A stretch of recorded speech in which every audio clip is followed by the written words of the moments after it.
which is their foreign ministry, in charge of all their diplomats all over the world, including the U.S. mission in Nigeria. The reason why I'm touching upon this very briefly this morning is to bring to your awareness, or should I say, to bring to your attention once again what I have been saying all this while concerning the duplicity and complicity of most foreign missions in Nigeria. I told some of you, but you never listen. The thing about we black people is that we do not listen. We do not reason. We always fail to engage our brain cells each time we are pondering a very complex subject. I told all of you a while back, and consistently so, that the United States mission in Nigeria is corrupt. I told you that the British mission, of course, they are colonialists, that the mission of Britain, which is UK in Nigeria, headed by Kanu, is to colonize all of you. I don't know what is wrong with us. I have no idea what is wrong with us. But I blame all of you for this very report that the United States of America released through their very corrupt State Department. I say it openly, without fear, no contradiction. The people working at the Africa desk at the United States Department of State are one of the most corrupt people on the face of this very earth. Including the U.S. ambassador to Nigeria, she is as corrupt as Satan himself. Why am I saying this? All of you saw the videos of Lekki Tollgate massacre. I was live on air broadcasting that very night as the massacre was taking place. Out of anger, people started to destroy government-owned properties in Lagos. I have been warning you for very many years that anytime you have any ambassador from a frontline country coming to Nigeria, they always bribe them. I warned all of you that the Fulani Janjaweed war chest, what I mean by is the money they have to fight to keep enslaving all of you in one Nigeria, is now over 30 billion US dollars. You thought I was joking. I also told you that they have not only bought over the entire diplomatic corps in Abuja, that they have engaged frontline in top-notch consultancy firms all over the world with the help of the British to suppress every news coming out of Nigeria, to manage every information coming out of Nigeria, to condition the minds of the world that nothing is going wrong. But some of you paid little attention. And this morning, I want you to understand that if you do not pay attention to what I'm telling you, the consequences you will suffer will be very severe. And it has started this very morning. Do you know, after slaughtering and killing people around Lekki Tollgate, on that fateful day, that people, innocent people, were massacred. I don't have the precise date in my head. Despite all the difficulties that we've had with CNN in the past, but at least CNN did something. CNN tried as much as possible to present the truth. There was a CNN documentary, or should I say a mini documentary about Lekki Tollgate massacre. Do you know, surprise, surprise, do you know what happened? The United States of America have now released the report on Lekki Tollgate massacre. Do you know what they said in that report? They said that nobody was shot dead, that people did not die at Lekki. Are you listening to me? They said that people did not die. And this brings home what I have been warning all of you, or should I say all of us trapped in that one zoo called Nigeria. Our liberation is in our hands. The white man will not help us. And I will tell you the reason why the white man can never help us. The white man, as they have always done, is using the Fulani to enslave. That's number one. They have something to, both of them came together and agreed on something. We need Nigeria. We need all the ethnic populations in Nigeria. Britain, everybody has an interest. British interest is that they love controlling people, is in their blood, is in their nature. They need people to control people who will be their slaves. That's number one. Secondly, they need access to our oil and gas for free. That's number two. Number three, they want to keep on giving the impression that black people are useless, incapable of reasoning, that we black people deserve to be controlled by white people. Understand what I'm telling you this morning, please. It's very, very important. Because in time to come, the same way I'm reminding you this very morning as to the consequences of our stupidity, I will also go back and tell you, remember there was a day that I preached this very gospel live on Radio Biafra. I repeat, Britain wants to control you because they feel that they are God. They are white and you're black, you are nothing. That's number one. But because some of us are, did not have the benefit of sound or decent education, you may not appreciate what I'm saying. But in the fullness of time, you will come to understand. You will come full circle into the realization that what I'm telling you, what I have always told you is the truth. And I preach it without fear before any idiot, regardless of how powerful you may think you are. What am I saying to you is this. Britain is in Nigeria because of oil and gas. They're in Nigeria to control you because you're black people. They are also in Nigeria to try to use it as an influence to control the entire black race all over the world because they believe that Nigeria is populous. They have a lot of people in it, over 200 million people. And if they control them, perhaps they will be able to control black people all over the world. Because one, they see us as black people, we are niggers, we are nothing. That was why they named you Nigeria. Nigeria means land of niggers. That is what it means. An area occupied by niggers. A derogatory slur word which people in their infinite stupidity have failed to change over the years. I may digress this morning, but please pardon me and try to follow my chain of thought and what I'm preaching this very morning. America is there because of Halliburton, because of ExxonMobil. They are there because of Texaco. They also need oil and gas. Some of you may remember or may recall when Trump assumed power. That was in about, I think, 2016 or thereabout.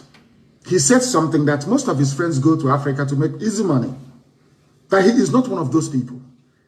I now want to tell you the reason why the U.S. State Department released this very abominable report on the killing of innocent souls in Lekki. I also want to prove to all of you this very morning, it doesn't matter how many black people are serving in any administration in America. It doesn't matter. These are people they have conditioned to hate themselves. And they are the ones that sanctioned these lies. I have lived with white people for very many years. I know the way they reason. Some of you may be shocked, saying, oh, why is he saying this morning? Let me tell you one thing. At any period in history, a majority of white people will always support what is good. I repeat, at each given point in history, it doesn't matter how dark that very phase is. A majority of white people are conscientious. They hate evil. It is only a minority, a very wicked, evil minority that will support what is happening in the zoo called Nigeria today, like the Africa desk of the State Department in America. We have confronted them many times. I have asked them, why do you people support evil in Africa? USA, yes. It is not the entire USA. I'm not saying it is the Biden administration, no. I'm not saying it was the Trump administration before this one, no.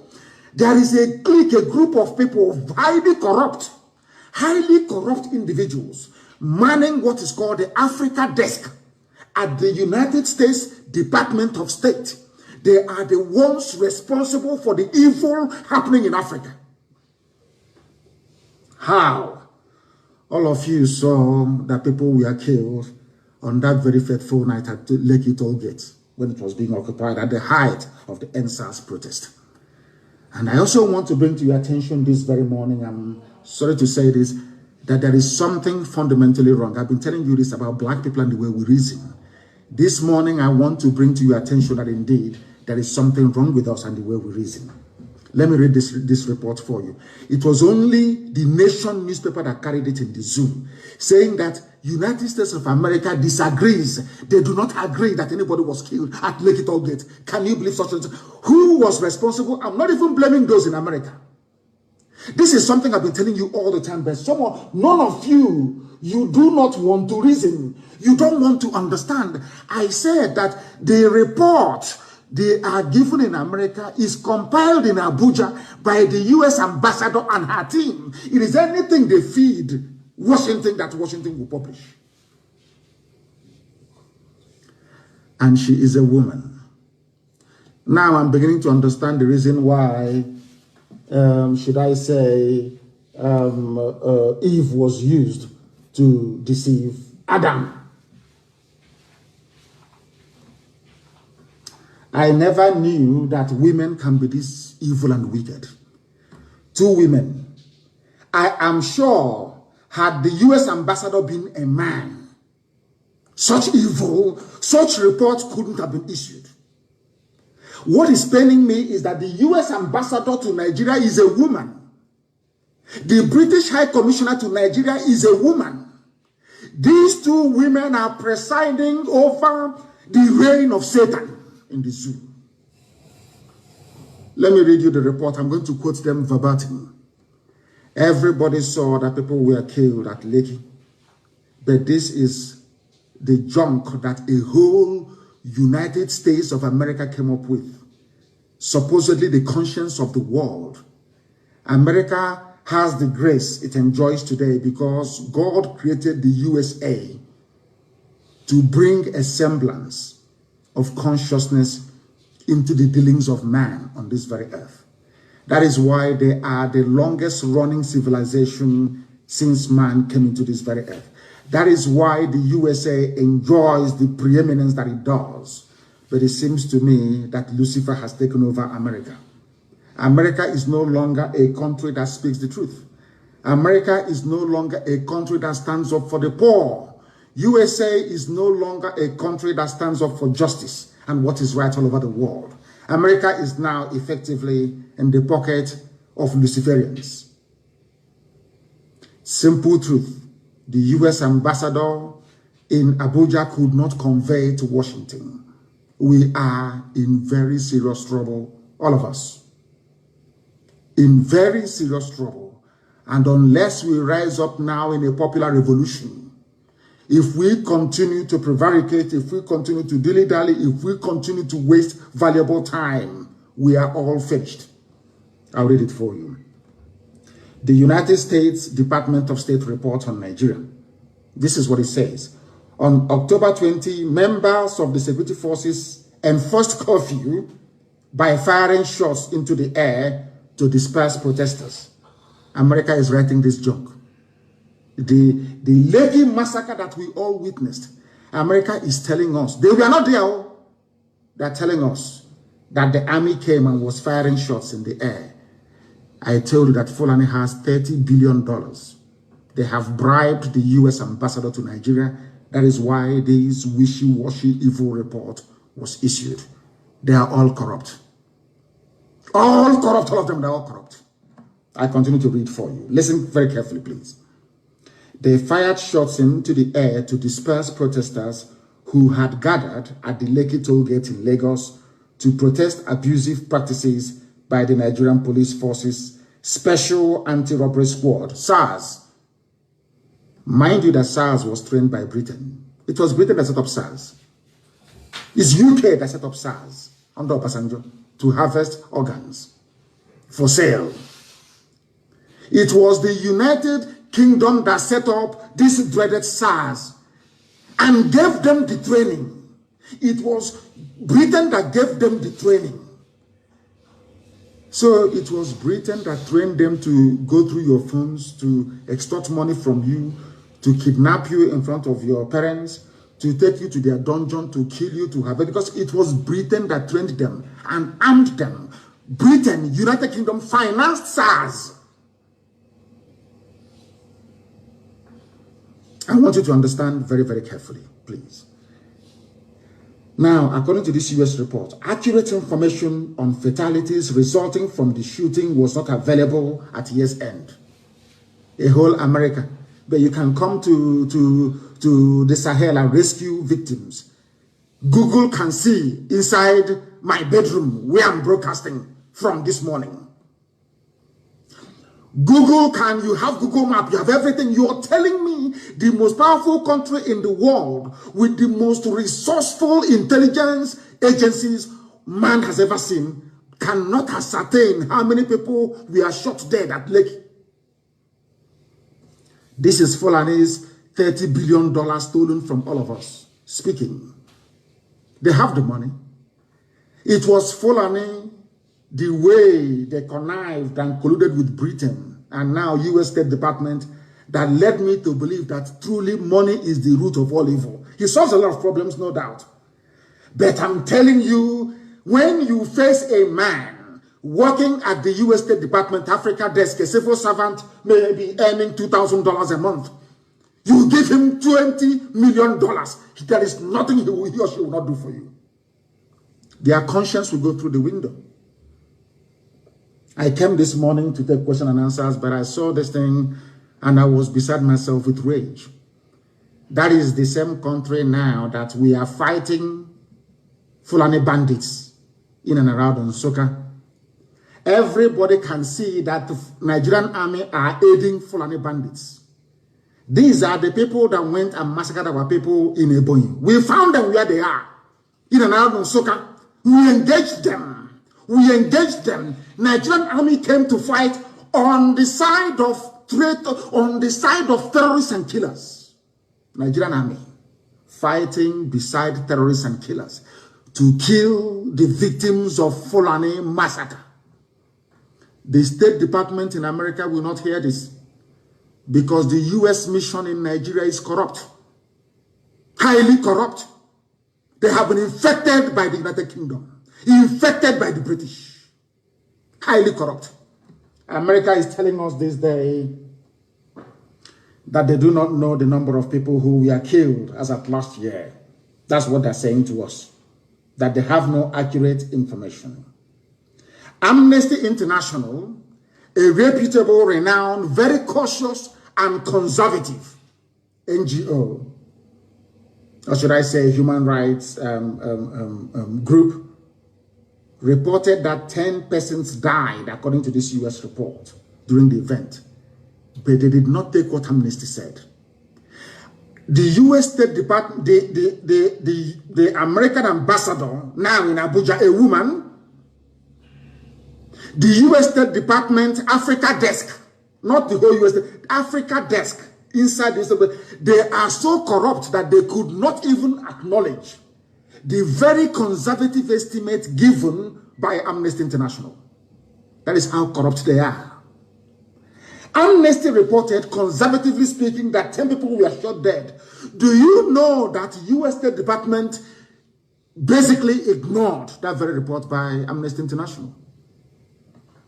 We continue. But the government disputed this report. So because Lai Mohammed, that even the USA knows is a liar, disputed the report by Amnesty International, that is the reason why America will not accept it, that people died at Lekki. Because Nigerian government said nobody died. That is why they didn't accept it. Unbelievable. They are now putting the government's own report. USA, America. The government reported 2 deaths connected to the event. One body from the toll gate showed signs of blunt force trauma, which means the army did not shoot this person that they acknowledged died at Lekki. That person died as a result of being attacked by those who have come to protest, his fellow protesters, or her fellow protesters joined in beating him or her to death. Do you know why they're playing with us like this? This is an example of what they do when they come for their so-called election observance, electoral observance. When they come, they will see blatant fraud. They will go to Kanu and they will see that 8-year-old, 6-year-old kids are voting. They will see all the violence against Biafran people right across the zoo. They will see ballot snatching, ballot box snatching, and all the rest of the crimes that is associated with electoral fraud in the zoo called Nigeria. They will write and say, the election was free and fair, bar for a few incidents of minor violence. I want to let people understand that if you're from any ethnic group in Nigeria, be you Duduwa, Biafra, or Kwararafa, Middle Belt, or wherever you come, even Hausa, that have been swallowed by Fulani, you must rise up to assert your right. You must rise up now to fight to be free. You remember over the years, during the time of John Campbell, America had a bit of conscience. They were in Lagos and in Abuja writing at least accurately, or should I say objectively, to the best of their knowledge about what is happening in the zoo. The more the years go by, the more the Fulani succeed in corrupting as many people as possible. They have corrupted AFP, an independent news gathering organization. They now issue fake news. They now fact check the same fake news that they issued. They are the ones to issue it. They tag Biafra or IPOB to it. The same AFP would now do fact check on fake news that they themselves released. They have bought over Facebook. All of you are aware of that. Very soon they will take over YouTube. And of course, they're about to take over Twitter. Because each year, black people in Africa, every year, you fail to act to be free. The more deeper the hole that you're digging for yourselves. We can never ever be free. I'm just telling you now, unless by some miraculous fate or divine intervention, the conspiracy, when I was reading this report, I was so shocked. The level of conspiracy to emasculate black Africa, the level of conspiracy to ruin us as a race of people, aided and abetted by fellow black people. Shocking. America said, they acknowledged, they didn't even acknowledge, they said, Amnesty said 10 people were killed, Nigerian government said only 2 were killed, and out of those 2, 1 suffered signs of trauma, which means that person was not killed by the army. A second body from another location in Lagos had, from another location, look at how America is lying for Nigeria, from another location, not at Lekki Toll Gate. Should I continue this broadcast this morning? Or should we go back and start prayer and fasting, asking God, what did we do wrong? Why this level of humiliation? Why did you create a people? Did you create us to be servants? Did you create us to be... What did we do wrong? What is it about black people that you hate us so much? What is it? What have we done? I'm asking God this morning that blatantly a country like USA, I think what we need to do is, I don't know if we are allowed to take the US State Department to court in America to justify this very report. I don't know if their laws allow us to do that. I will ask my secretary if there is any law that can allow us to challenge this report in a court of law in America where all the evidence will be made manifest.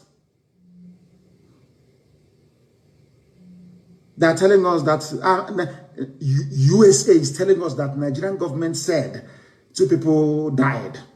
1 at the scene of the protest at the toll gate from blunt force. Listen carefully. I don't know how to explain to people to understand. How do I explain this that the brain of a black man can understand what I'm saying? In what way can I explain this? I'm asking you people how. Now listen. America is effectively absolving Nigerian army of any blame for the shooting at Lekki Toll Gate because they know that the person that actually gave the order to kill the protesters is Katrina Lang, the British the UK High Commissioner to Nigeria. That afternoon, she was with Tinubu. Before she left Tinubu's house, a lorry load of thugs from Tinubu's APC left Mushi with cutlasses, axes and machete to go and attack protesters. And that evening, the army opened fire. and protesters. It was Britain, it was United Kingdom that arranged the massacre through Tinubu. We all know this. All of you listening, you know. But because you are black, because some of you are highly idiotic, you cannot stand up to face or speak the truth. You all know what Tinubu did. Everybody knows this. Now, USA is siding them. Britain have now managed to convince, United Kingdom now managed to convince the USA to side with evil. That is what I find, that a whole USA, of all people, America, the hope of the common man on this earth, at least in a temporal form. Everybody looks up to the USA as the policeman of the conscience, the guardian of the conscience of humanity. Look at how they are behaving in Nigeria. And the ambassador is a woman. I never knew that women can be this wicked. I never knew. I thought being mother, no, I'm not sure they have any children, that being women, they will have that, you know, that motherly instinct, that empathy, to empathize. Everybody, I felt rather very foolishly that these two women will see the victims of the slaughter by the Nigerian army as their own children and do what is right. But because of money, Fulani has given them money. Because of money, they are now writing what is in essence rubbish to justify the killing of other people's children. Two women responsible for this nonsense. The government reported 2 deaths connected with the event, but the army did not kill any of them. The one found where the army stormed died of trauma, which means if it were the army or if it were to be the army that shot him or her dead, you would have seen bullet wounds on the body. The one that had bullet wounds was recovered where the army did not go to. Do you see how they are consultant? Basically, Nigerian consultants in America wrote this report for the State Department and just published it. And we are all black people in Africa. Every day we claim we are suffering. Every day we claim that our quality of life is so poor. Every day we claim we're impoverished, but we are the ones responsible for bringing this mess on top of our heads. This type of nonsense couldn't have happened in a place like Japan because the Japanese people are one people, one culture, one value system, one social configuration. But in Nigeria, you don't have, Biafra is different from Oduduwa. Oduduwa is different from Arewa, Fulani Janjaweed. Fulani Janjaweed is even different from those in the Middle Belt. We are not together, we are not one people. That is why a white man can come in and tell us, after what we have seen with our 2 naked eyes, telling us that what we now saw is different. What you saw at Lekki Tollgate is not the truth. The white man has spoken. I weep for we black people, and I weep for Africa, because the problem is that it's like a black man enjoys suffering. A black man loves to be subjugated. It's like a black man loves to be a slave. A black man, you know, I don't know what it seems to me that if our existence is not validated by a white man, we shouldn't exist at all. Lies by U.S. State Department Africa Desk. A second body was found somewhere outside Lagos that had bullet wounds. I'm reading you the report itself. The government acknowledged, according to the United States government, acknowledged that soldiers armed with live ammunition were present at Lekki Tollgate. Now, who shot those people that Amnesty said died? Let's say 10, for instance. It's still not the army. At year's end, the Lagos State Judicial Panel of Inquiry and Restitution continued to hear testimony and investigate the shooting at Lekki Tollgate. That's the end of that's it. End of story. And let me tell you how evil these people are.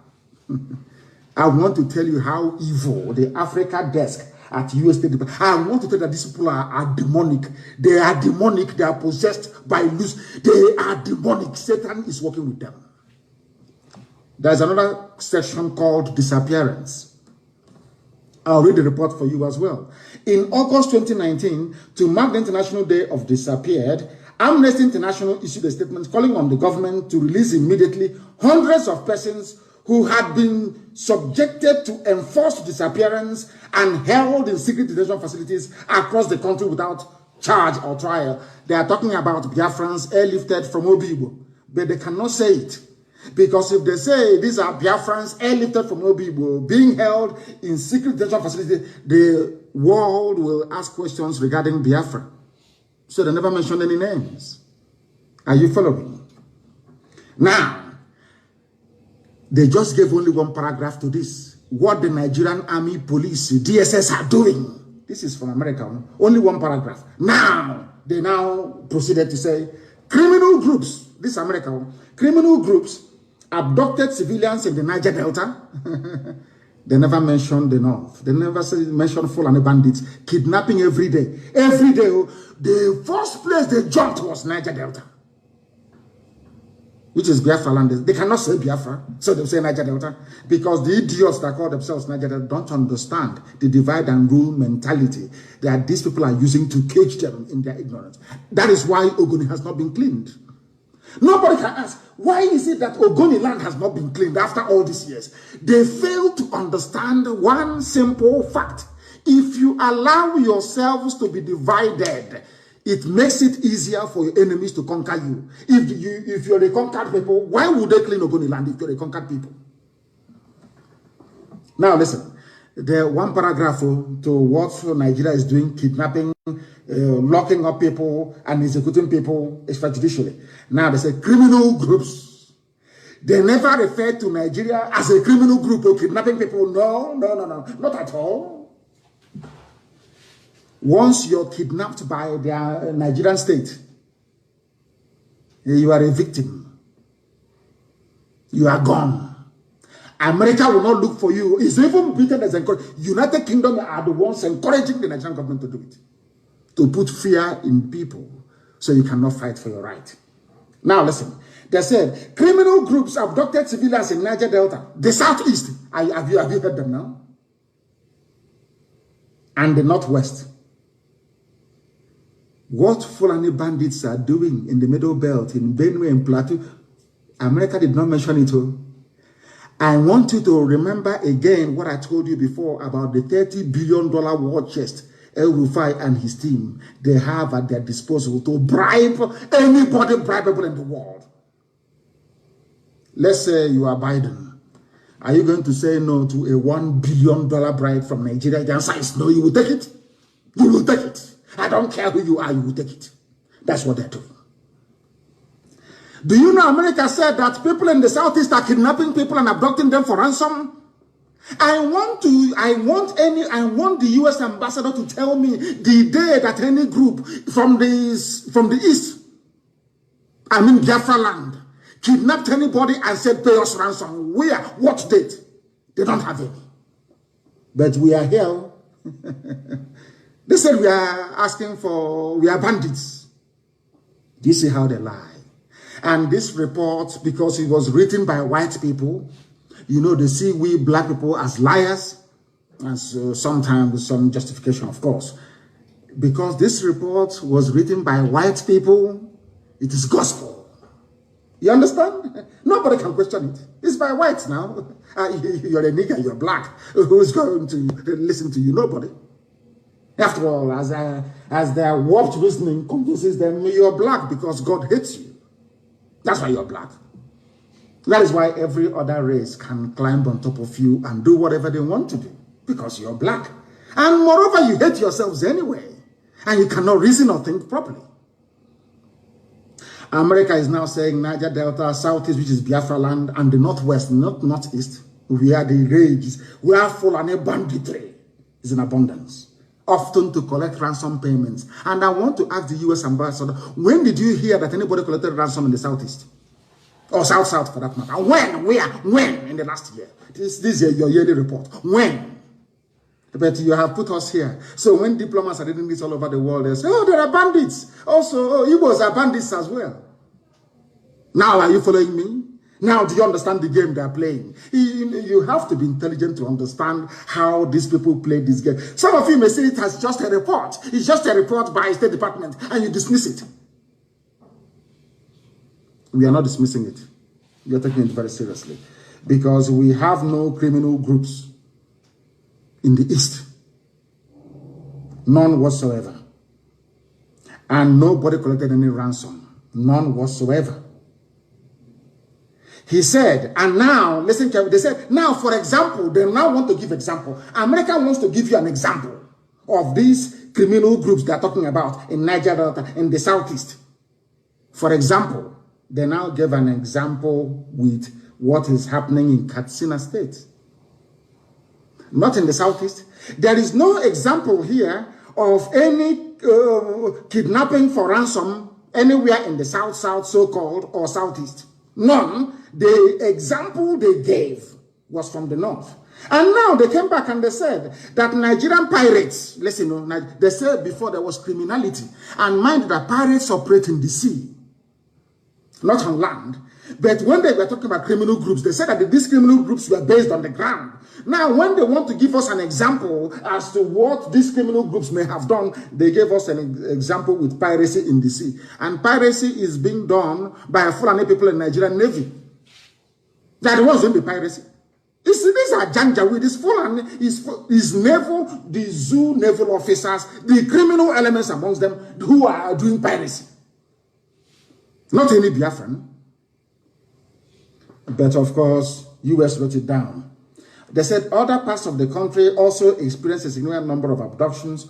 Prominent and wealthy figures were often targets of abduction, as well as religious leaders, regional government leaders, police officers, and all the rest of them. They gave us another example. The Emir of Potiskum, Alajumari Bubaram, and his convoy were attacked. They did not give us an example. This was last year of anything that happened in Biafra land. But they criminalized all of us. That's how they roll. Now you understand it? So when you go and you're saying to diplomats all over the world that these are what Fulani people are doing to us, killing us every day, they'll say, oh no, but you people are also criminals. America said so. It's called equalization. So from being on the offensive, you now become defensive. Now you can now see how United States Africa desk is trying to justify Fulani banditry in Biafra land. Because if you're chasing them, all of you are criminals. But we should fold our hands and allow them to attack us as they have done repeatedly, both in Ebonyi and also in Enugu State. That was why Sahara reporters of all people said that Nigerian army currently engaging ESN operatives in gun battle in Nsukka. And I have said this thing to Yoruba journalists all the time. You people are the cause of the suffering of all our peoples today. All ethnic nationalities, the journalists you have in Nigeria, you people are the problem. You people like the United States Africa desk inside the State Department, you people are making it a lot more easier for our conquerors to come in to conquer us. ESN is not in any battle with Nigerian army. In and around Nsukka. No. We are battling Fulani terrorists.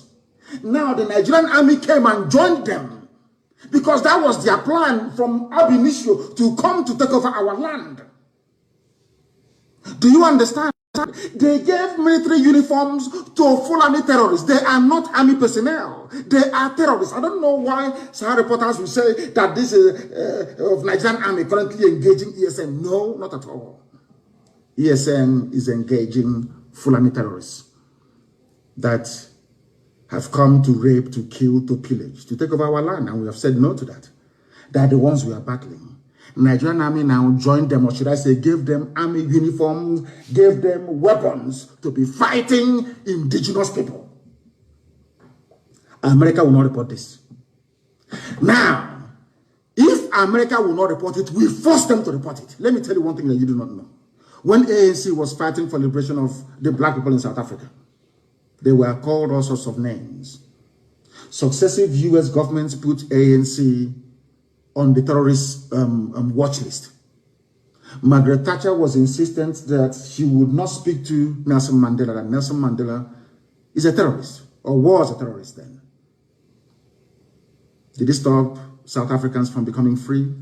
Do you know one thing? Because they knew what they wanted. They were very tenacious. They were insistent. And to their credit, they engaged white people, especially in the UK, to fight their cause for them. It wasn't black South Africans or black people in the UK that fought to collapse apartheid. No, white English men and women, white Scottish men and women, white Welsh people, white Irish people came out and said evil is evil. And apartheid fell. That is the mode, that is the mindset we must have at all times. We must engage local people, local populations to help us fight this invisible enemy. That invisible enemy are neo-colonialists, those in State Department, those at Whitehall in England, in London, using black people in Africa to present a narrative that will help in perpetuity hold us down in slavery. They are using black people to do this very work, this very dirty work. This is something you must understand and be able to rise above. I am now telling Sahara reporters and the publisher and whoever is there writing this junk, you people are aiding and abetting the excesses of the Nigerian security forces. Let me also remind them, my Yoruba brethren, no, they are journalists. It is this type of journalism that made it possible for Fulani to take over your land. Not only take a lot from you, they took a lot from you. That's number one. Now they have sent some of you into exile in Benin Republic. It is this type of reportage, this type of journalism, junk gutter journalism. You never knew that Fulani were there terrorizing our people in Nsukka. All these years, you never reported that. They went to Ebonyi, killed us, ran to Nsukka, because we said we'll find them. We have found them, and we're engaging them. And Nigerian army have come to support them. The same way, that is how your own village, maybe somewhere around Ogbomosho, will be taken over by them. You know the funniest thing? Shame won't even allow you to report it. That's why I say to Yoruba journalists, you see, the more you write all this, your junk in support of Fulani Janjaweedism, the day they attack you, shame won't allow. That is why there are Yoruba people in Benin Republic as refugees, but you cannot write about it because you are ashamed of yourselves. These are the things you need to understand. And as I have said before, and I will continue to say, black people should stop allowing themselves to be used by white people to work against their own collective national interest or survival as a people. Any day we realize this, we would have survived it. Now is the time for uprising. America will not save you. Britain will instead, they will join your oppressors to kill all of you. We must rise up. And the time is now. They said troops of the Nigerian army are currently battling gunmen suspected to be... We are not gunmen. We are Eastern Security Network securing our land against Fulani Janjaweedism, or should I say, Janjaweed tendencies. The Nigerian army have joined them. That is why anywhere you have Fulani terrorist camp, nearby is a military barrack. Across the entire length and breadth of Biafra land. Anywhere you have the Nigerian army, nearby is a Fulani terrorist camp. And these are people they told us are from Niger, they're from Senegal, they're from Gambia, they're from Chad, they're from Niger. They're not Nigerians, mind you. That's what they told us in the beginning. I don't know where our brain goes to sometimes. I have no idea what happened. Hey, Lord have mercy. I have never seen a more idiotic race. I have never seen. How will a white man allow himself to be used against his own country? Black people, why can't you reason? Why are you allowing yourselves to be used? Is it because there is something demonic inside you? What is it about you people? What is it about you people that you can never ever understand? What is wrong with you people? I ask. What is wrong with you people? Blacks, what is wrong with you? That you can never reason very well. May Lord have mercy upon you. So those of them writing and saying ESN is battling the army joined them and we need to battle them. You're joining terrorists to come and kill our people in and around Nsukka, in fact, Enugu and Ebonyi. And you want us to be quiet? You must be dreaming. You must be joking.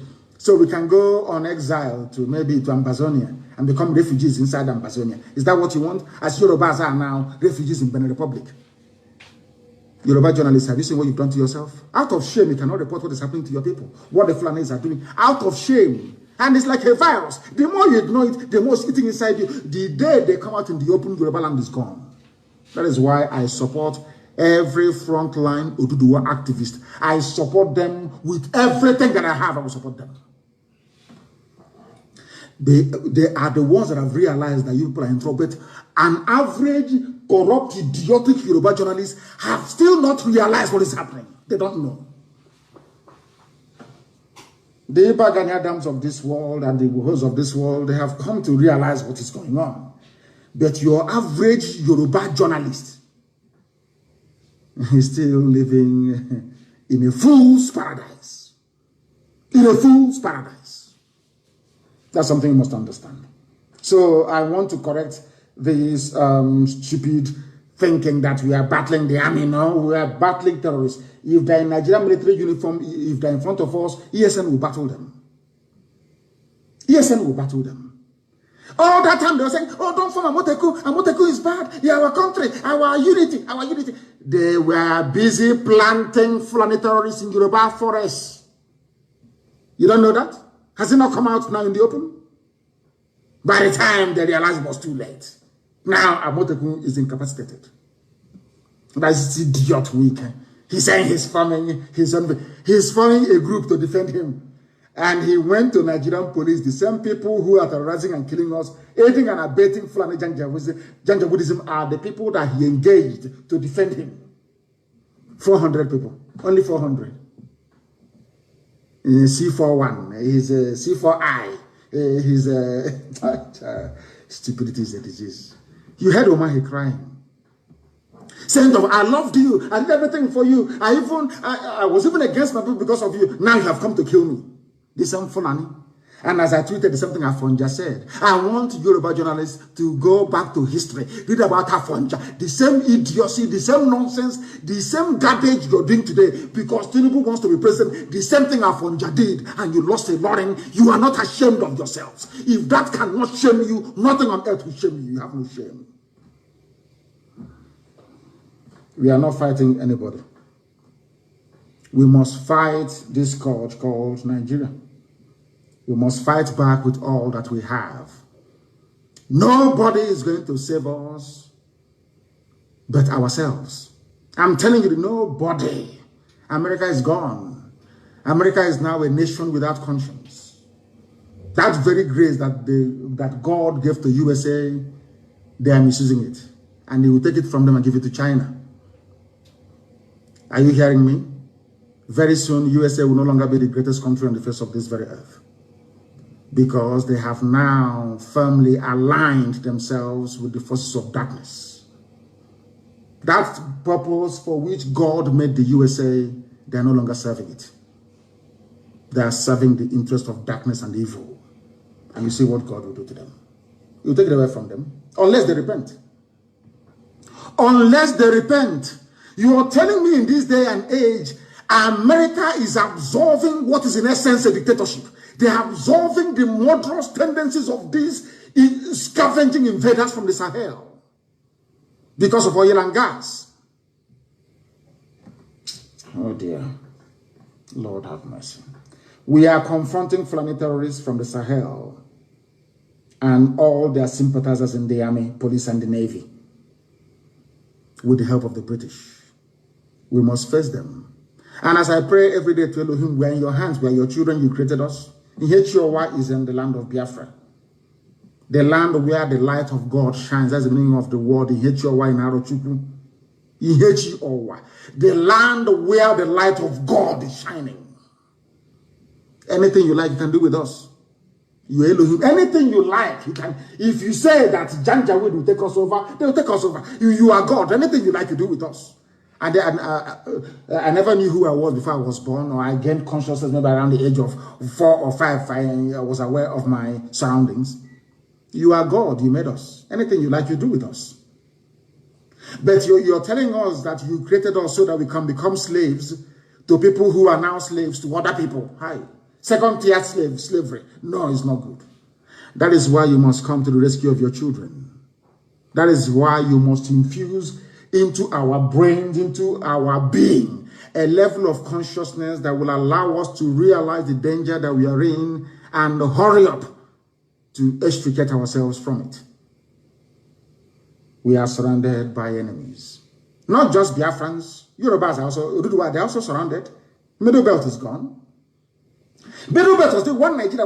Are they not gone? They are gone. They are renaming towns inside Benue. They are renaming towns. They have taken over the whole of Plateau. They are now in Benue renaming towns after Fulani people.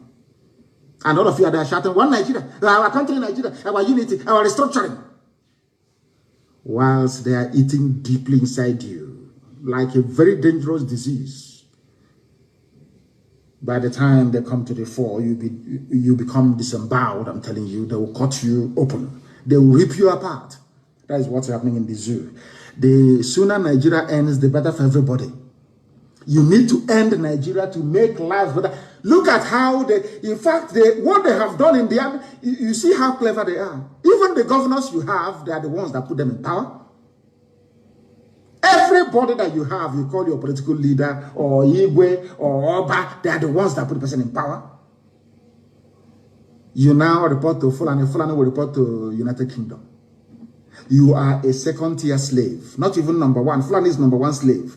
They know how foolish, how frivolous, how idiotic the Fulanis are. They are the ones to be used because they know that the Fulanis hate their own fellow black people in Africa. They know that very well. They did their research. These are intelligent people. We must be prepared to die for what we believe in, for freedom. If you're not prepared to die for freedom, freedom will never come. It can never ever come. It's a very expensive undertaking. Ask Americans, the original Americans, they were not these fake ones you have now. After Obama became the president, I knew that America would become irredeemably corrupt.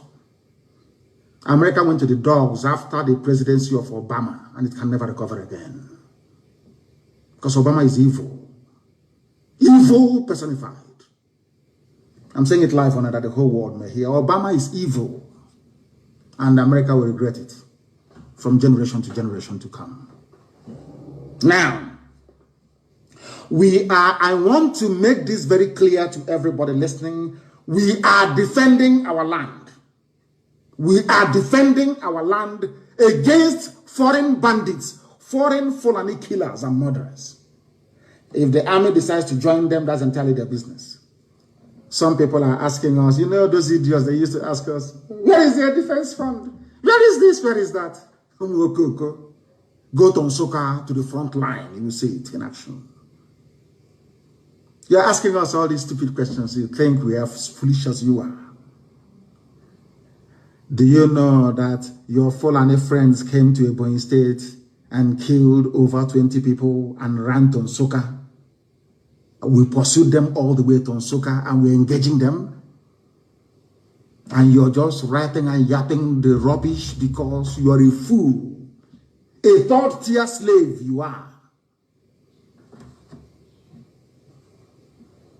Third-tier slave. And in Saudi Arabia, the Nigerian government they are helping Niger Republic people. They build railway for them. They do everything because the dead Buhari is from Niger Republic, in whose name they are ruling you. Come out and say that Buhari is dead. None of you. No. Hey! God forbid you people. You know now, I now know the reason why. Was it Jesus that said in the Bible, from those who do not have, they will take and give to those that have. You know, black people will have nothing, at least mentally. But they're taking from us and giving to white people. You understand it? Because our foolishness is beyond redemption. They're helping Niger. You see, his report is in the news. Evacuation in Nigeria consulate. They are processing the one for Niger citizens first before their own people. And what's happening to this? They are slaves. They are housemaid. They are slaves in Arabia. Voluntary slavery. Black people without shame. You know we have no shame. That's why things are the way they are with us. And those of them saying, count us out of secession, secessionism. We are indigenous people, we are aborigines. That's what they said to Yoruba. Now they are refugees in Benin Republic.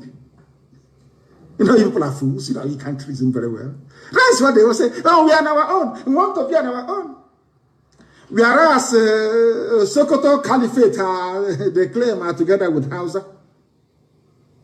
Did they, all this dancing naked in public that you people are doing, are they doing it?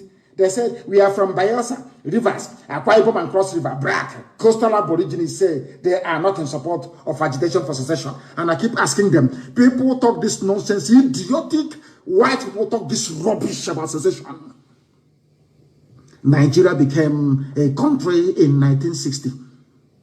People were born in 1950, 1940s, 1930s. How can they secede from something that they're older than? I don't know where our mentality, God forbid, what is wrong with the brain of a black man? How can I secede? I am older than something you're telling me to say I'm seceding from. My father, my mother, my grandparents, all my uncles, they're older than Nigeria. Nigeria is only older than me by only 7 years. I am older than, my people, my uncles are older than Nigeria. How can they secede from something that they're older than? So who were they before this secession rubbish came into being in 1960? Do you see how you people denigrate yourselves? Do you see how you insult yourselves? Do you see how you make a mockery of your education? Secessionist. Seceding from what? Something a white man created for his own amusement. How about my grandparents? How about my ancestors? Where are they from? I ask you. I ask you, where are my ancestors from? I am seceding from something that was formed only in 1960. The entire cabinet of Nigeria is older than Nigeria. Who were they before Nigeria was formed in 1960? I'm asking you, talking about secession. I am asking you a simple question. Can you answer it? You cannot answer because you're black, you're stupid, you're idiotic, you have no brain. You cannot answer it. Can you? How can I secede from something that was born in 1960?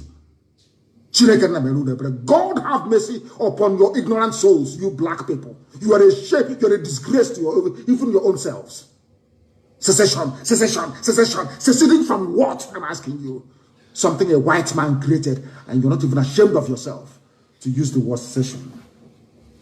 Mad people everywhere. Brag. That's how they deceive you. The day they come to take your land, you'll be crying like a little baby. The history of Hausa people are there to remind you how not to treat the Fulani. The history of the Baki people is there. The history of Nupe people is there. The history of the Bachana people, they are there for you to see, to learn from. You have history that you may learn. The history of Afonja in Yoruba land is there for you to learn how the Fulanis behave. But idiotically, you will never understand because you're black and you're useless. You are created by a white man. Nigeria is a product, is a racist product of a white man. You idiots, understand it for once.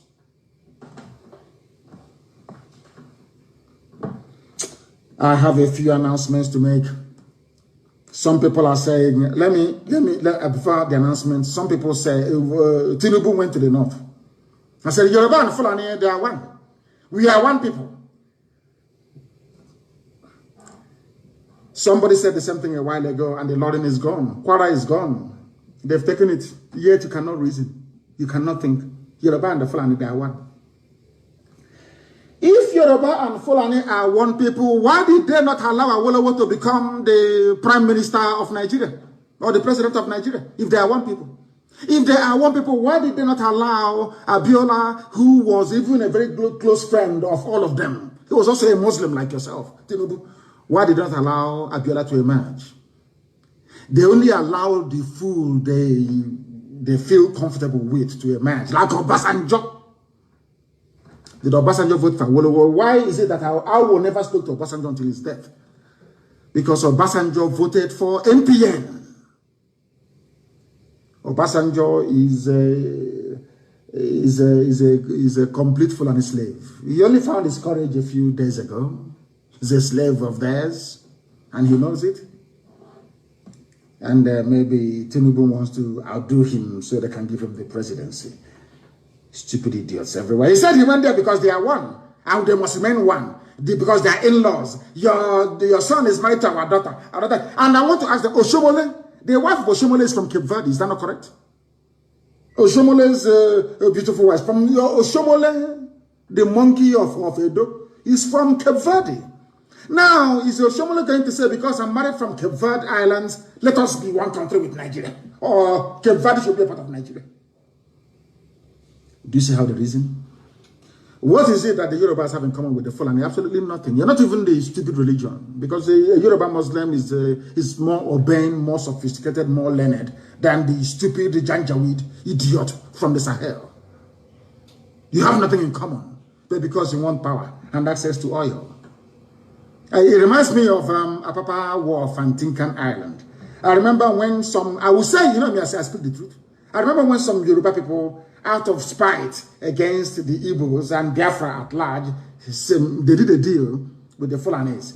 The only way we can allow, with Babangida actually, the only way we can allow the capital to move from Lagos to Abuja is if you say that every major freight coming into Nigeria must come through Lagos, so we can make money. Babangida agreed. They had a deal. They moved the capital to Abuja and then said that only Lagos seaports, the Tinkan and Apapa, will handle all commercial shipping into Nigeria. Today, there is gridlock. Today, they are choking. Today, they are begging. But you will not have one Yoruba man come out and say, open Warri Seaport, open One, open Iguacha, open Calabar. Never. They will never say it. But Apapa is choking. Every day is choking. Goods are being destroyed. The economy is losing a lot of money. I want the world to understand how these people reason. I speak the truth always. It doesn't matter who you are. As I've told the U.S. State Department, their Africa desk, they are more corrupt than Mobutu Sese Seko. They are white people, but they are as corrupt as Lucifer himself. That in America, I will tell you the truth. You may not like it, but that is your business. Eventually, you will come out and say, oh, what you're saying is correct. Tell me why America will issue such a wishy-washy report if their ambassador in Abuja is not corrupt. Just tell me why. And do you think the way to fight oppression is by saying, oh, don't say anything, oh, don't get them angry? Is that how to fight? You meet it head on. You meet oppression head on, that it may flee. You shine light upon it that it may flee. So let's go and bring Cape Verde, where Oshomole's wife is from. Let's go and bring let them be part of Nigeria because they are our in-laws. See how foolish these idiots are. Fulani is married to Yoruba. And so bloody what? And so what? They are married to you, yet they put you in refugee camps in Benin Republic. They are married to you, they are occupying your forests. They are married to you. Useless people everywhere. From the same man, he will come out tomorrow and tell you, vote for me. I want the president of Nigeria. Your daughter is 60 years old. You are 69. You had your daughter when you were 9 years old. Yes? People, you know, black people, you astonish me. You know that in any other part of the world, having falsified his age, Tinubu should not be seen in public again forever until the idiot dies and is buried. But only in Africa. After lying about his age, some of you will be carrying it. He is 69. He is 69. But the daughter is 60 years old. I want... Let me forget you people. You people, you make me sick. I just want to remind you of one thing. The first person to recognize that Nigeria should break up was a Yoruba man. I tweeted it. His name is Modiyu Adeniyi Oshinowo. 27 years, and he was killed by Fulani. Of course he was killed. I want Yoruba journalists to understand what I'm telling them today. Of course, you are black, so that, you know, the evil nature of a black man will not leave you. That part that wants to betray, you want to serve another God, you know that thing in us. You know, we love foreigners, we want to serve them, we want to bow before them. Once you're white, you are God. Or even if they bring the picture of a dead actor, the actor telling you, I'm not Jesus, you say, of course you're Jesus, I'll bow before you. After all, you're white. You know that mentality in we useless black people. That is afflicting some journalists. I want Yoruba journalists to understand this morning, afternoon, night, depending on where you are. The first man to call for the division of Nigeria was a Yoruba man, Mr. Modiyu Adeniyi Oshinowo, and he was killed. Why? He said, if Pakistan can break away from India, if they can disgrace Awolowo the way they did, sooner or later they will be defecating on our heads. They will be using our head as a WC, as toilet. This man said this thing in 1960, as you were celebrating your useless flag independence. A Yoruba man, a visionary, Modiyu Adeniyi Oshinowo said, if we allow this nonsense to continue, they will come into our land and they will take it. And it's happening to you today. And Yoruba journalists is very right. Proscribed IPOB, proscribed our nation, our country. Zoological Republic of Nigeria, a Yoruba man. Let me use your term, secessionist. The foremost secessionist in Nigeria is a Yoruba man, Mr. Modiyu Adeniyi Oshinowo. I tweeted it. Go to my Twitter, you will see it there. Because you don't know history, you have no regard for knowledge and education. But here we educate you, we enlighten you. We bring to your understanding things that you would rather not know about. You run away from it, we bring it to your attention. Pakistan was with India, Bangladesh, all of them. Very soon Kashmir will be free. We are not one people. Why don't you get into your skull? Britain had all of them together as one country, as one India. They said, no, we are not together. They said to the white man, with due respect, we are not the same people. Hindus are different from Muslims. Pakistan is not the same as India. They left. Bangladesh left. Everybody on their own. And that is, of course, relative peace and quiet. You bring some vandals, some blood-sucking demons from the Sahel. You bring people who believe in monarchy, in bowing down before somebody. You bring Republicans from the East. You join them together as one country. Why don't you go bring Saudi Arabia and bring them into the United Kingdom and say, let's be one country? You see if you have peace in one day in your life. All of you read the Bible, you don't know anything from it. You read the Quran, you learn nothing from it. Funny enough, the Torah is also the Quran and also the Christian Bible. The same story everywhere. You are in the Quran, you claim you are Al-Majri, you claim you are Janjaweed, you are in Islam, you go to Mecca, you come back. But in the same book you're reading, Abraham called the nephew Lot and said, if we continue to stay together, your cattle is expanding, mine is expanding, your household, one day there'll be a clash. They said, we're not having a clash between Fulani bandits and the Eastern Security Network. Don't you have the Bible? Don't you open your Bible? All of you claim you're religious, isn't it? Those of you claiming one Nigeria, let's say they're seceding. I want you to please go and open your Bible. As foolish as you are, open your Bible, open your Quran this morning. In the zoo, open it. Abraham was related to Lot by blood. By blood, I said by blood. At a time, Abraham said to Lot, his own flesh and blood, if we continue to stay this way, your headsmen will clash with mine, and there'll be trouble and bad blood between us. In order to avoid it, please, you are my own brother, my own flesh and my own blood. Let me divide this land into two. You, first of all, take one, and I will take the other one, that peace may reign. Is in your Quran, isn't it? But you want one Nigeria. Can Nigeria really contain all of us? The answer is no, because Nigeria was created by Satanists, a demonic white man and a deranged, a drunkard, a deranged white woman. You will never learn, will you? Here we preach the truth, the whole truth and nothing but the truth. You may not like it, but eventually you come to appreciate it. And I want to warn that Eastern Security Network do not issue any telephone threats to anybody. We don't threaten anybody. Our job is to defend our land, not to threaten anybody. If you have received any calls from a few pranksters, maybe it's April Fool, talking rubbish on the phone to you, please ignore them. It is not Eastern Security Network. We are the most disciplined, standing defense force we have in the whole of Africa. Disciplined to the core. Disciplined to the core.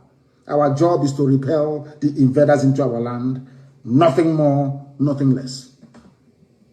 This US report reminds me of what the UK did. They profile you for destruction. The same way they profiled Biafrans. They caused the coup. That the reason why Nigeria is not going forward, so that they may slaughter us. The same thing they're doing today, saying that there is banditry in the southeast. When they fail to say it's the Fulani people coming to kill us and running ourselves. I want to make a very special announcement, please. Please, please, please, please, please. All those raising funds for ESN must remit such, because we are fighting. You can see we are fighting on multiple fronts every blessed day, defending our land. We need it. We need support and help every blessed day. Any bullet we discharge doesn't come back. We have to buy another one to replace it. It's common sense. You know, we are black people. I need to explain this so we can understand. We buy bullets to defend our land. We buy guns and everything. Any bullet you fire, that bullet doesn't come back again. You need to buy another one. Just to have that in mind. If you have raised funds for ESN, you must remit it, please. Or else I'll announce your name on air. And I don't want to do that. Once you have raised funds, please try and remit it to us. And you must not raise funds unless you are permitted or authorized to do so. And I also want to announce this very morning, we have a UK national coordinator. Her name is Mazi Slater. She will be assisted by her husband, Mike Slater. Our UK national coordinator is Mazi Slater. And Mike, two of them, should I say, our sister will run our family in the UK. When she comes to you, you must give her your fullest attention if you're a principal officer in the UK. We are a disciplined organization. If you're not prepared to take orders, you resign. We will gladly accept your resignation. You must listen to her. She is now the one in charge. I presided over a meeting, a handover meeting between herself and Dr. Lois Okachi, and that went smoothly.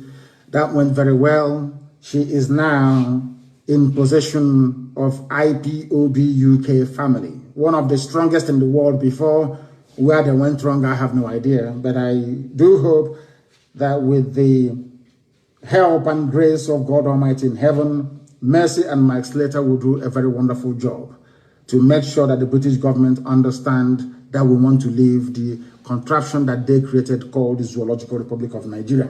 Very important announcement, please. Very important announcement. And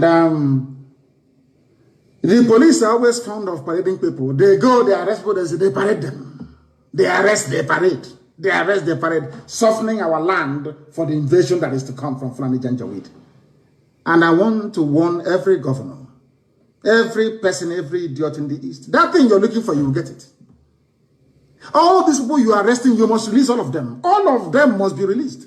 That thing you're asking for, you're going to get it. You will get it. Now, let me tell you something. Nigeria doesn't have the army to fight on four fronts. That is a fact. That is why Tinubu is begging them to recruit, is it 50,000 or 50 million people to go and join the army. If it is before, they would have sent, they would have announced operation, whatever rubbish, and marched down to the east. They can no longer come. Because as I told them, once they move the bulk of the army from Bauchi,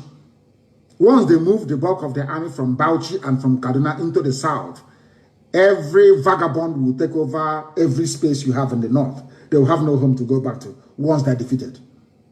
You must understand this very clearly. That is why everybody must rise up now. There is no army in Nigeria. Stop being afraid. It is the journalists that is making you people afraid. The journalists in the zoo that are the ones making you afraid.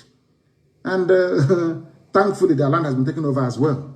Yoruba journalists, they are the ones instilling fear and cowardice in people. They need to be very, very brave. That we may all be free from the ravages and the excesses of Fulani Janjaweedism. Keep parading. One day we'll parade you. Keep parading. Something happens, you go to the village, any young person you see, you arrest and you take to Abuja. You arrest and you take to Abuja. I know Britain is assuring you nothing will happen. You know, you can see the report from the USA. The world, they will suppress the news, the world will not know. We will call them the criminals themselves. That's what they are doing. And you think you will succeed? What is behind us is greater than all of you. And you will soon find out. One thing, I don't care what others are doing, that's their business. If they want to be slaves to Fulani, bye-bye to you. Because you see the land of Biafra, we are going to be free. And there's nothing any idiot can do about it. It doesn't matter how many armies you assemble against us. We are going to be free. And with that, we are now going to open our lines very, very briefly this very morning to take your calls. And as always, these calls will come via signal, please. As I've told you, I don't want our commanders on the ground to use a direct phone. I've told you this before. If you use a direct phone, they will track you, they will trace you, they will get you. I don't want you to use a direct phone line. Let people call you on signal, and that signal line cannot be the data line you're using. That's what they brought in me. If you don't know, let me tell you. I have a caller on the line. Can you hear me? Your name and where you are, please. Yes, Mazi. Good morning, Mazi. Good morning to you, please. Your name and where you are. Yeah, this is Nnamdi from Kanu, Texas. From Texas, please raise your voice for us. A lot of people are listening. Raise your voice for us, please. Go on. Mazi, can you hear me better? I can hear you now. Please go ahead. Thank you so much. We can experience, we see what is going on, and we know the outpour of emotion from all these things that are happening. I also want to lend my voice to what you have said this morning. Having listened to all this, to our, my fellow Biafrans and all of us that are fighting this cause, to not feel discouraged. And our Oduduwa brothers, sometimes we feel like they're with us. Other times, personally, I feel like things are not, coming on along the way that we expected from them. But with this report from the U.S., it is already evident that we have to fight as a people and not bother about whoever we feel is supporting us and whether they are with us all the way or whether they're not. So, Mazi, supporting ESN is a duty that we all have to do. We all have to continue to provide our support and make sure that we do it to the point that we achieve the freedom that we have all waited so long for. I wanted to ask again, Mazi, please, is it possible that we can all, the IPOB and every Biafran in the US, to petition our whoever we can, to get this message across to them that what this report that they passed is not what the situation is, with all the evidences that we have in hand, to support this march towards freedom. And as well, when the 1 million man march that we have already, put a message across to the Washington happens, it will be much easier for us to communicate to the US that this report and everything that is coming out from the zoo is all stage managed just to bring down the struggle of people that have so yearned for freedom. So that's as a question and as well a suggestion. Let me come in here. It's something that we expect all of you in America to do, because in America they respect votes. They respect votes a lot. We are many in America. Biafrans, we are close to 1 million people in America, if not more. If we add Oduduwa to it, we are pursuing 2 million people in America. We must go all out in force to let the legislators in America know, the lawmakers, because there are good ones amongst them, to let them know that this wishy-washy report from the State Department is a lie. We call it a lie. America should send an independent fact-finding mission to Nigeria. We must make them understand that the ambassador is a corrupt woman. In Abuja, she is corrupt. We must be blunt and bold to tell them that the State Department Africa desk is not fit for purpose. It's not fit for purpose. They are liars and they're deceivers. And they're deceiving American people. That is how we bring to the fore the issues bedeviling the zoo called Nigeria. Because Britain is very clever. Very, very clever. They know how to do this. Very, very clever people. They will go and use the status of their special relationship with America to twist every narrative. That's what they do. Look at them saying that there is a ransom taking in the Southeast when it's a lie. They did not cite one example. So we must go all out, and we are going to speak to our lawyers. They will prepare a dossier of the facts happening on the ground. Each and every Biafran, if you're in IPOB, if you're not, Every Oduduwa, if Oduduwa Republic or not, you must submit that report to your parliamentarian, wherever you are in America. Tell them that the State Department report is a lie. Call them liars to their faces. That's what we're going to do. Thank you very much. Thank you, Mazi. Mazi, one more question, please. Are we still in on the plan with for the 1 million man march this year? It depends on, COVID is the ruler of the world now. So the devil behind COVID will determine. COVID is everywhere. You have to stay 2 meters apart. You have to take the only vaccine in the world. You take one. After 28 days, you take another one.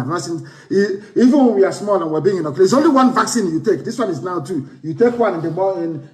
Now, after 28 days, you take another one. Even at that, you're still wearing a mask. The whole thing is a complete mess. So we wait for COVID to decide. COVID is the one that decides what happens these days. So we are waiting for COVID to tell us exactly when our 1 million man march is going to be in the USA. We must have it.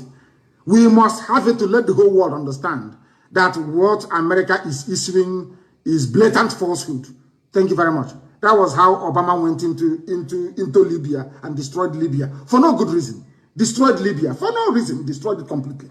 And today, Libya, the civilization has gone back 1,000 years. Our lines are open, of course. I'm not even sure. People are calling. Let me see if I can get the number that people may be able to join us this morning. +44, please, the UK number on Signal only. +44 77 61 82 53 46 for this morning, please. That is the number to get us on. I know a lot of people are trying to get through. A lot of people are trying to get through. If you call us, if you're a first-time caller. Let me see if I can take this call. The caller on the line, I don't know if they're still there or if they have disconnected. I believe there's somebody called Dozier trying to get through to us. Please, if you call us, give us your question, ask your questions. All those questions you've been meaning to ask for very many years, you can ask it now. Once you ask it, then we can be able to answer you. I'm no longer hearing about defense fund. I don't know what happened to that idiotic line of reasoning. And I'm no longer hearing about them again. Or our money this, our money that. The call on the line, can you hear me? Yes, I can hear you, you see. Please, your name and where you're calling us from. Okay, my name is Chidin Mado. I'm calling from Hong Kong. From Hong Kong, please go ahead. All right. Oyisi, please, you have to give me some time. I have a lot of questions. So I don't know if I should throw the questions and you respond. One at a time. One at a time. Under 2 minutes. Okay. One at a time. Yes. One at a time. All right. Oyisi, first and foremost, I want to greet you. I want to thank you because whatever they said that you are, the people that said that you are a criminal, that you are this, you are that, all our enemies fighting you, I tell them that's exactly what you are, because if you don't have those qualities, there is no way you could have faced people like Rita and the Borg and all these people from all these years and still sustain, and that BOB still stand today, and we're still doing wonders. So I greet you so much. We were together when you were in Hong Kong in 2015 before you were kidnapped by the zoo. Yes. Now, Oyisi, please, my first question is this. Where should I start? Okay, let me start by capitalism in America. I'm talking about when Biafra is restored. Capitalism is a very wonderful thing, but it has become a monster in America that is about to swallow the whole world. You understand what I'm saying? I don't want to mention names about people that are doing whatever they are doing. Now, how do we checkmate it in Biafra to make sure that it doesn't become the monster that it has become in America? Should I throw more questions, or you want to address this? I want to address this one. It's very simple. If you look at the model they run in Switzerland, in our land, we have the perfect balance, the perfect mix. That is, capitalism is about private ownership of property and to an extent profiteering, which means you do your business, and depending on the forces of demand and supply, you can either fall or you stand.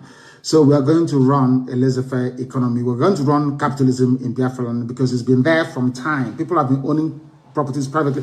But we also have communal land, if you have forgotten. We also have land that we own as a community. So nothing is going to stop us from also doing communal stuff. Basically, it's getting the balance right. If you go to Switzerland, it's there.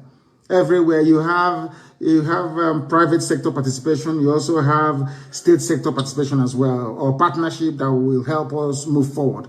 we are going to get the blend right. Don't worry about that. We're not going to have this rampant, should I say, unconscionable capitalism where people will now build roads and charge us however much they like. That's not going to happen.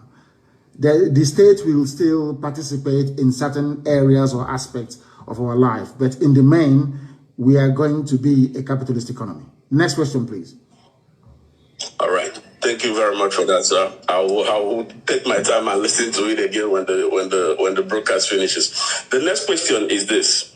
You said that there will be no guns in Biafra land, that yes. Even the police will not have guns, that we're going to run a society that will be gun-free yes. in order to pass a society free of guns and peaceful. Yes. But let me remind you that in those days of during the time of Hitler couldn't invade Switzerland because most of the citizens have guns. What if we have a kind of, who knows, you know, yeah, we are doing it for the best, as in what we think that is the best for our people now, but something might arrive tomorrow or something might come up tomorrow that will rebel against the people or be a threat to the people, that the people have to defend themselves, that their government may be kidnapped or hijacked. You don't know what will happen tomorrow. Is it not better for every citizen to be mandated to have a gun with stringent rules than to be defenselessly hoping for our government to defend us? What if something goes wrong in the future that will warrant that the citizens have to stand up, just like the situation that we find ourselves now?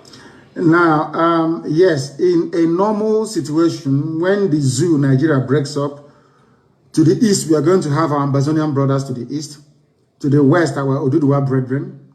To the north, we are going to have the Middle Belt or Kwarafa Kingdom, or whatever you call it. Even if you look at the history of Africa, we are not known for invading each other because we are tribal beasts by nature. We don't go outside the boundaries of our tribe to go and invade somebody else. Nobody's going to come to invade us unless Britain wants to come by air to invade us or to come by sea. So I do not see any external aggression per se, you know, bedeviling Biafra. I may see foreign invasion. The reason being why we cannot have guns everywhere is this, is because we are a bit funny. Our people, we are a bit funny. If we have a police with gun running all over the place, the same zoo mentality will go into us. But we are going to have compulsory military training for every citizen. If you want the model that I would prefer, look at the Israeli model, for instance. When it comes to setting up our defense, we are going to adopt the Israeli model. Everybody is going to be trained. Once you live in the outlining areas where there are palpable threats, then everybody will be armed. But inside, nobody's going to be armed. That's what I'm saying. Only those who are legally required to do so. Because we don't want dictatorship in Biafra land. I don't want tomorrow, maybe you become the prime minister of Biafra, you send troops to go to Ekotep and open fire. It's not going to happen. Because there will be no troops to send there to go and open fire on anybody. That is why they cannot have guns. But in all our outlining military posts, our garrison, in all the garrison towns, of course, are going to be guns. Our armies will be well equipped. But we are going to have more in reserve than the regular army. Exactly, is a good thing you mentioned Switzerland. In terms of the response of the populace, we have the Swiss response, yes, where everybody is trained to have a gun. But they are not, we have armories where citizens can go in and take guns once we are under threat. But if you are not under any external threat, then it's not going to happen. But if anybody thinks they're going to be the prime minister of Biafra and you issue order, when people are protesting, you issue order, go and shoot them, police barricade, all that rubbish will not happen. People are going to protest. If they're angry enough to burn down the government house, so be it. It is the duty of the government to listen to the people, not the people to listen to the government. It's not going to happen in Biafra land. Thank you very much. The next one, please, and perhaps the final one, so that can come in as well. Okay, all right. I don't even know which one to pick. Okay, let me go with this one. I hope I will still get you next time so that I can answer the questions. Of course. Now, this issue of all over the world, I don't know, this religion brought to us by the whoever that brought whatever they brought, the Arabs, the Europeans, and all whatnot. What do you think it would be our way of office taking, like to take out of office in Biafra land? in my own opinion, I would prefer that we will use our ancient offer to take oath of office in Biafra land, because this Quran and this Bible have failed us in Africa, that everyone take oath with these things and still go into be as corrupt as they can be.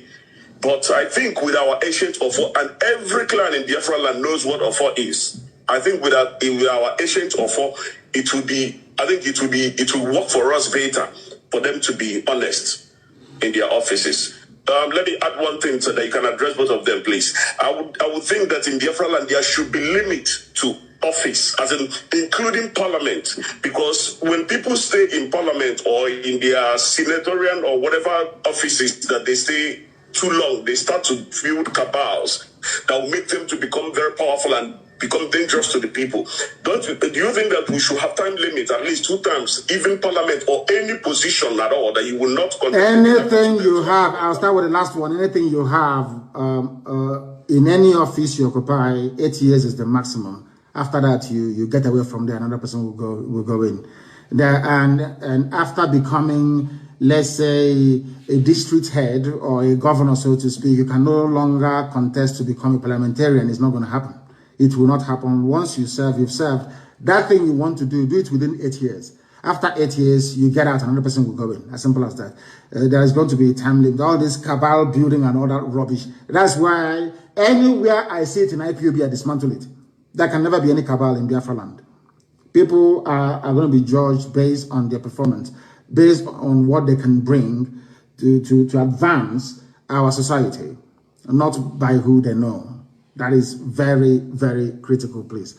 And I hope that is very clear. And regarding the oath taking, we are not going to impose any. Something of faith and religion is very deep. It has divided man from the beginning of time. People can decide to take an oath with whatever they like, but one thing I'm happy about is that we all believe in God Almighty, the creator of the heavens and the earth. Everybody believes in God, and our oath taking will be done in the name of God Almighty in heaven. Thank you very much for that. Thank you very, very much. I don't know if we have, of course we have a lot of people who are calling and calling and calling. Now they can, once I accept, you can now call.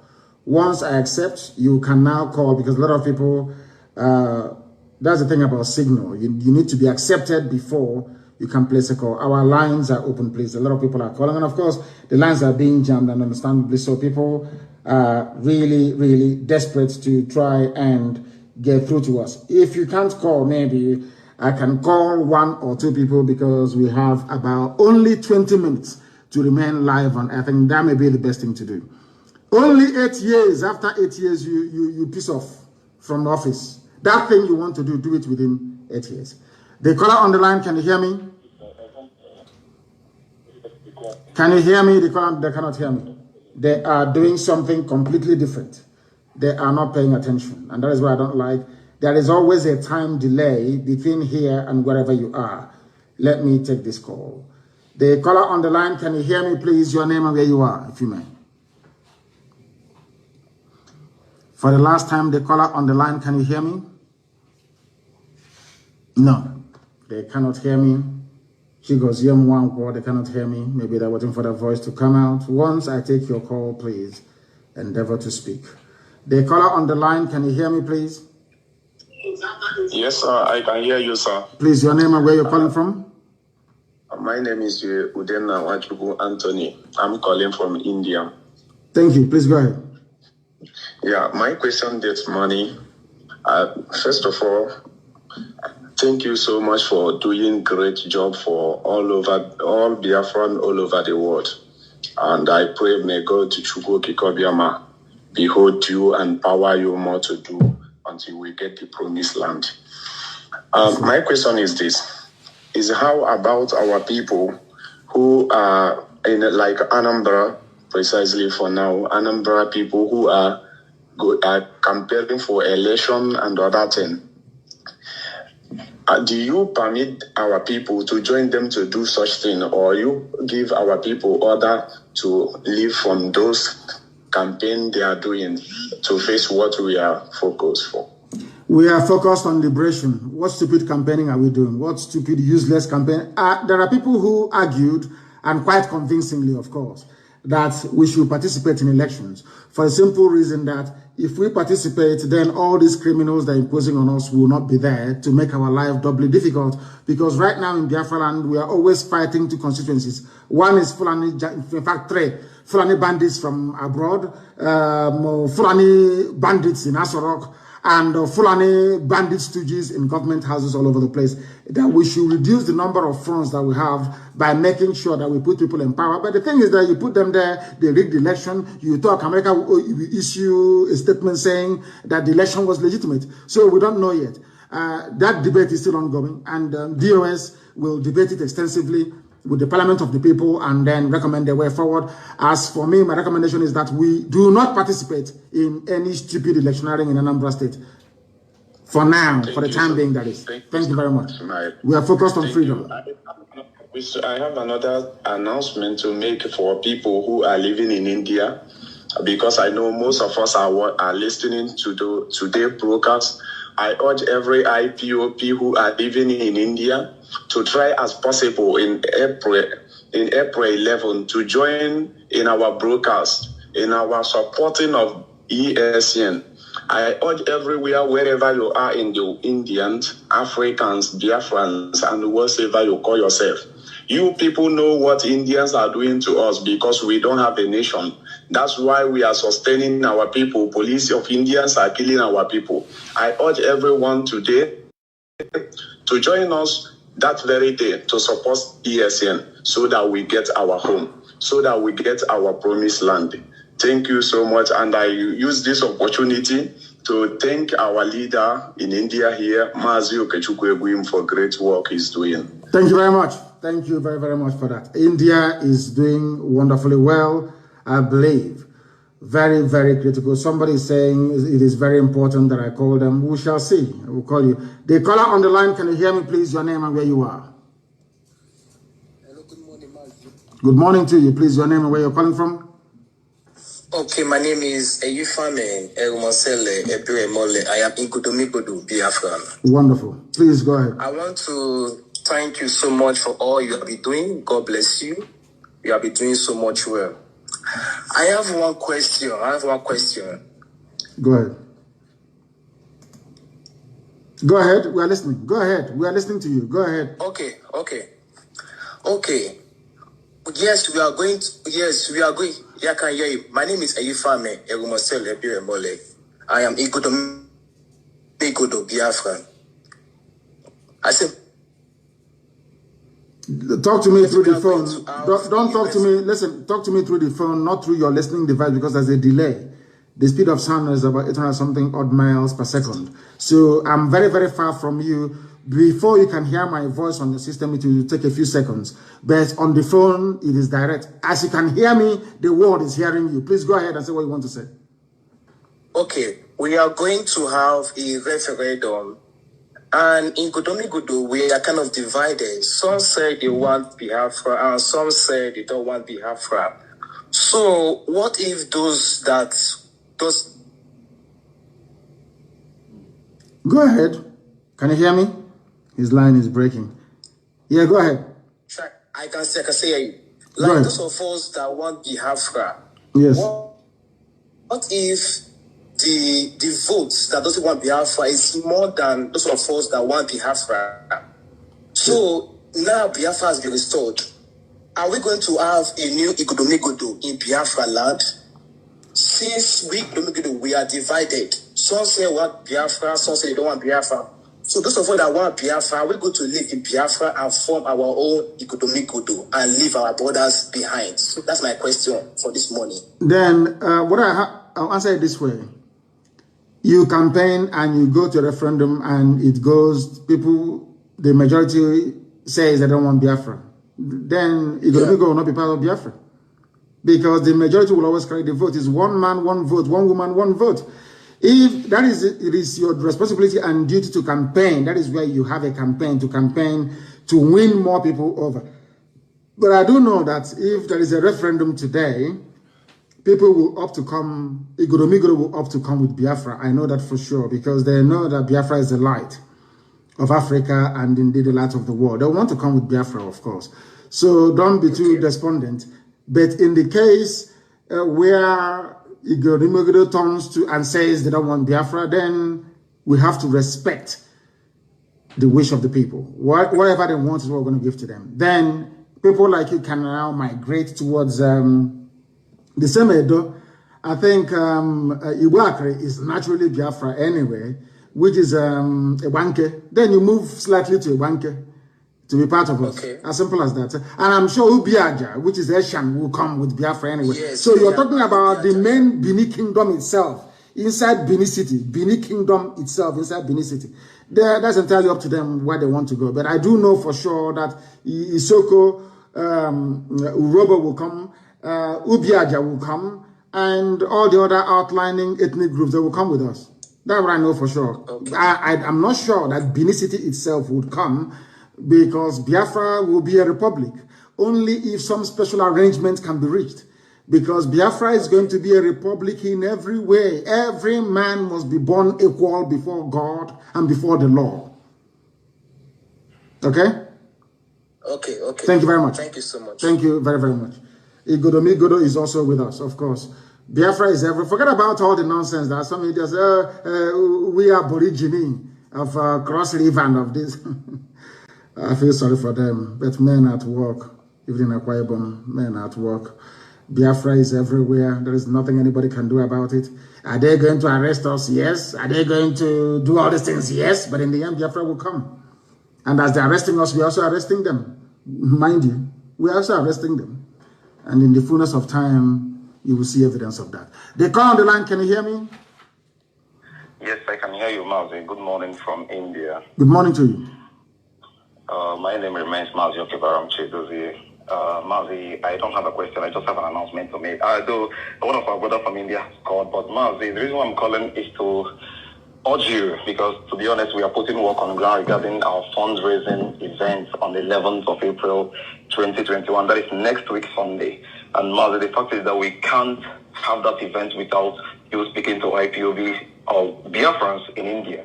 All of us are eagerly waiting. A lot of work has been put. Our brother that called thanked our national coordinator, Mazi Okechukwu. We are doing marvelously well to bring everybody of Biafran origin, all the communities of Biafran origin, we are reaching to them and make sure that everybody is involved in that event. Mazi, this event will mark the beginning of IPOB in India, because we want everybody that is a Biafran here to be an IPOB member. That is our target. So speaking to us that day, communicating to Biafrans that day live will mark the start of whatever we are going to do from here. So it's on Sunday, the 11th of April 2021. We can't afford to not having you speak to us that day. That is all I have to say. And as well, I'm urging every Biafran individually, collectively, and otherwise to be part of that event. We have to get prepared, because this is the only thing we got. If we lose ESN, if ESN fails, we have failed. And at this time, we cannot afford to fail. That is all I have to say. Thank you very much for that. And I'm sure our people now understand it. Unless they want to be refugees in Ambazonia. And Ambazonia, there is also a war going on there. Unless maybe we want to go into the sea and drown. You know, if you don't support ESN, the next option is that you will go there, will take your land from you, and you go on exile. If in doubt, ask my Yoruba brethren. They will tell you, those of them who are in Benin Republic. They call on the line. Can you hear me? No. They are not paying attention. I don't want to be listening to my voice. I do not have the desire nor wish to listen to my voice. Let me take this call. The caller on the line, can you hear me? Yes, Mazi, I can hear you. Good afternoon, sir, my leader. Good morning from here. Your name and where you're calling us from? Yeah. My name is Mazi Chinedu, calling from Cambodia. From Cambodia, please go ahead. Yeah, Mazi, I just want to appreciate you for the good work you have been doing for us. I just want to also contribute to the person that was asking about the people from the people that disagree to go with Biafra. The Biafrans will be more than them that accept that they are Biafrans.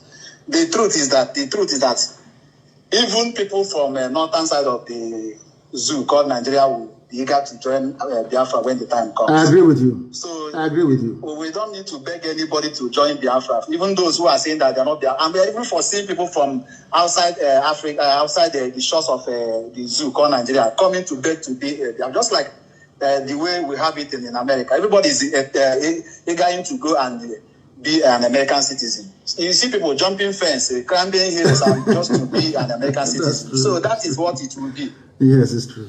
We don't need to worry ourselves or bother ourselves about who will become a Biafra or who wants to be or who is not. Yes. So they should not worry. Just like you told them, all they have to do is just to campaign, sensitize them, tell them the things that they want to hear, let them know the truth. On that day, if they say that they are not Biafra, let them be. At a time, they will still beg to become a Biafra. So we are not begging anybody. So thank you so much for having you allow yourself for God to use you to liberate our people. So we will be praying for you, and we are also praying for ESN, and we are also praying for those unknown government who are making us proud, even though they are attributing their work to ESN, which we know that those are Pharisees. They are just making up things that are not worthy to listen to. So that is my contribution, Mazi. Thank you and God bless you. Thank you very much and God bless you. You even answered the question more than myself. You answered the Godomi referendum question better than I did, and I thank you for that. I thank you for that clarification, bringing clarification to what we are doing. I have a caller on the line, please. Your name and where you're calling from. They are also making the same mistake they have always made. The same mistake they have always made. The same mistake they have always made. People are calling us. If you may not be able to reach us, then I shall endeavor to go to you. When your phone rings, then pick it up. The caller on the line, can you hear me, please? Your name and where you are. Hello. Yes, please. Your name and where you are. Yeah. Hello? I can hear you for the last time. Your name and where you are. Yes, please. My leader, my lord. Good morning, sir. Good morning to you. I'm calling from Italy. From Italy, My go name ahead. is Austin. Austin, from Italy, Yeah, go ahead. my name is Austin. So I want to know my side where I come from Asia. Are we fully Biafra? Yes. I want to confirm from you. Ubiaja is fully Biafra. Ubiaja is fully sir. Igbo. Go and do your research very well. For the name is Ubiaja, not Eshan. Ubiaja is the name. Okay, I'll be doing my research. Yes, do your research very well. Thank you. I call you Lord. I call you Jesus. You are our Jesus. You're kind. Thank you very much. Sir. Thank you. Thank you very, very much. Thank you very much for that. When you call, please endeavor to switch off your systems and speak to me through the phone. If you can hear my voice over the phone, if I can hear yours, that means that the whole world is also hearing your voice as well. Brother from Ubiaja. Ubiaja is pure Igbo. They call it Eshan. Ubiaja is the name. Please go and check. The caller on the line, can you hear me? Yes, the caller on the line, can you hear me? Yes, can you hear me? Yes, I can hear you, sir. Please, your name and where you're calling us from. Yes, my name is Mbada Tochi from Netherlands. I'm calling you because of what is going on in Ebonyi State. Yes. Go ahead. So, the Umahi is trying to divert the attention of the people from what he's doing to our people there. He's actually committing ethnic cleansing. That's what he's doing. This is clear. I wish I can hear you louder because since I pick your call, I can't hear you very well. So, but let me just be saying what I'm saying. Say what you have to say. We are hearing you. Say what you have to say. The world is hearing you. Umahi is committing clear ethnic cleansing in Ebonyi State, and he doesn't want anybody to hear about it. Even the first time that Channel Television went to cover the news, he threatened them. In fact, he arrested many of them. He don't want anybody to hear about what he's doing in Ebonyi State. He connived with the local government chairman there, Mr. Or somebody, to do the job, and they are doing it. He's even importing many thugs from Ondo and some part of Hausa to come and clear the people. The people are called the Zar people. So, and yes, and he has failed. My dear brother, he has failed. He has failed. I hope he is not the one behind that Fulani this thing that just happened, because there was never a Fulani attack, such attack before. Only now that there was a pressure for him to stop this genocide, that they know that he have a hand in that ethnic cleansing. The international community was pressurizing him last week. He doesn't know where the pressure was coming from. All of the sudden, we heard that Fulani just went and attacked. You know, so but thank you for all the whole thing you do there. I know, and I recognize that you defended our people there, and we pursue them to Nsukka. We'll find them and we'll kill all of them. We'll pursue them to Nsukka, and their army is protecting them. The Nigerian army are effectively protecting terrorists in and around Nsukka. I am informing the governor of Enugu State, Ifeanyi Ugwuanyi, to let him understand what is going on. The same 82 division responsible for the slaughter of the innocent people, even that the USA report did not mention, they are now defending their fellow Janjaweed in and around Nsukka. They will all fall there, that I can assure them. They are mad people. With that, we have come to the end of our program today. I do apologize because I spent a lot of time preaching. But next week, I will be back. In fact, today is Friday, Good Friday. I will be back again on Sunday, actually. So put it down, I'll be back again on Sunday night, 7 p.m. this time around. 7 p.m. on Sunday, I'll be live on air to continue the propagation of this gospel of redemption.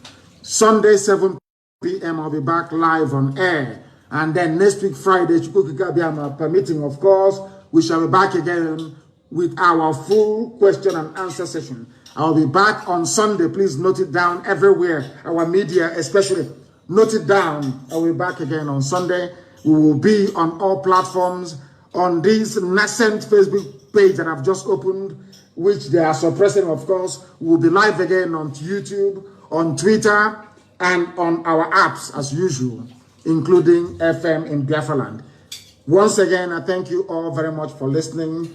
And I feel for those who have been trying to get through but couldn't get through. Next week, Friday, is another appointment. Please try and get through to us by then if you have an opinion or view to air. Once again, thank you very much for listening. With all the love in my heart, from me, from here, it is good morning.